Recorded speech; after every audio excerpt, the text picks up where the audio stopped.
Shalom à Yehuda, Shalom à Ephraïm, dans le nom de Yahweh, notre Elohim, Yahweh des cieux et de la terre. Amen. Aujourd'hui, lecture de la Haftara Karaïte dans Malachi, en français Malachi, chapitre 2, verset 5 à chapitre 3, verset 3. Chapitre 2, verset 5. Mon pacte avec lui a été un gage de vie et de paix. Je les lui ai accordé comme condition de son respect. Et il m'a révéré et s'est humilié sous mon nom. Une doctrine, une Torah de vérité s'est rencontrée dans sa bouche. Aucune iniquité ne s'est trouvée sur ses lèvres. Il a cheminé devant moi en paix et en droiture. Et beaucoup par lui sont revenus du crime. C'est que les lèvres du Cohen doivent conserver la science. C'est de sa bouche qu'on réclame la Torah, car il est un mandataire de Yahweh, Tsevaot. Vous, au contraire, vous avez déserté le bon chemin. Vous en avez fait trébucher beaucoup par votre enseignement. Vous avez dissous le pacte avec Lévi, dit Yahweh Tsevaot.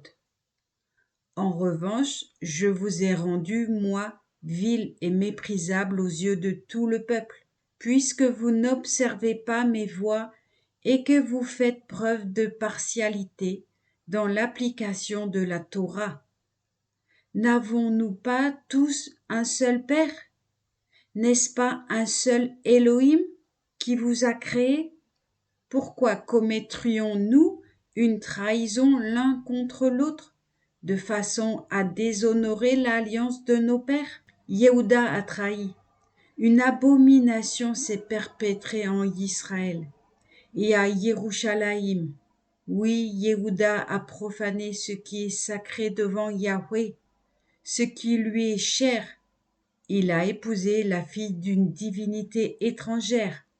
Puisse Yahweh, à celui qui agit de la sorte, supprimer des tentes de Yaakov tout être veillant et parlant, capable de présenter des offrandes à Yahweh Tsevaot. Et voici un autre méfait de votre part.